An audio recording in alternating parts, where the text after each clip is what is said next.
బాపట్ల జిల్లా చీరాల్లో ఎస్సీ వర్గీకరణను వ్యతిరేకిస్తూ దళిత సంఘాలు చేసిన బంద్ విజయవంతమైంది. తెల్లవారుజాము నుంచి ఆర్టీసీ బస్టాండ్ వద్ద ఎస్సీ ఎస్టీ వర్గీకరణ వ్యతిరేక పోరాట సమితి బస్సులను అడ్డుకుంది. రోడ్డుపై బైఠాయించి ఆందోళనకు దిగారు. దీంతో తాత్కాలికంగా ఆర్టీసీ సర్వీసులను నిలిపివేశారు. స్కూళ్లు, కాలేజీలు, వ్యాపార సంస్థలు మూసివేసి బంద్కు మద్దతు ప్రకటించాయి.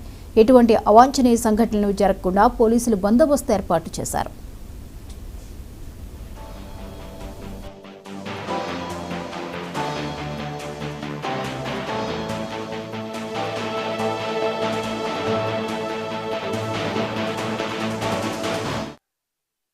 అంబేద్కర్ గారి ఆశయాలను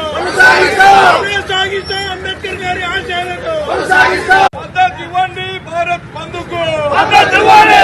భారత్ బంధుకు మద్దతు ఇవ్వండి.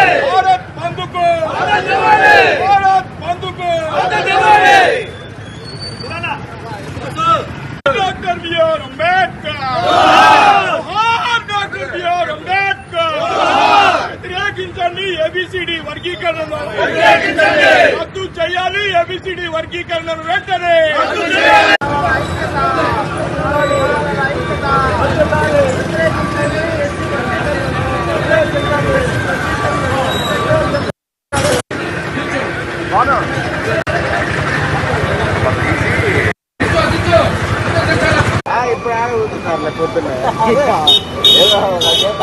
రాజ్యాంగంలో 340 ఆర్టికల్ ప్రకారం ఏదైనా వర్గీకరణ లాంటి ప్రక్రియ చేయాలి అంటే రాజ్యాంగ సవరణ చేసి దాన్ని పార్లమెంట్ లో మెజార్టీ తీర్మానంతో ఆమోదం పొందితే తప్ప ఎవరు కూడా దాన్ని కదిలించకూడదని రాజ్యాంగంలో స్పష్టంగా రాసింది.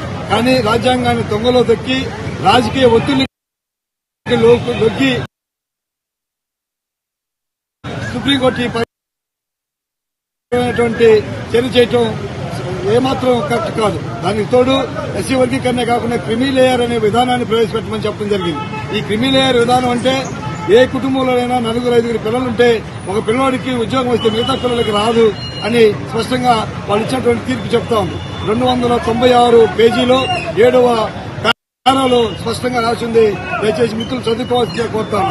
ఇలాంటిది మాకు బ్రిటిష్ వారు 1932 నుంచి 35 మధ్య జరిగినటువంటి రెండో రౌండ్ టేబుల్ సమావేశంలో అంబేద్కర్ 4 గంటల సేపు సుదీర్ఘ ప్రసంగం చేస్తే వచ్చేటువంటి గిఫ్ట్ ని ఈ రోజు తొంగలో తొక్కి ఇంకెప్పటికి కూడా రిజర్వేషన్ ఉండకూడదనే విధంగా సుప్రీంకోర్టు తీర్పు ఇవ్వటం ఖండిస్తా ఉన్నాం.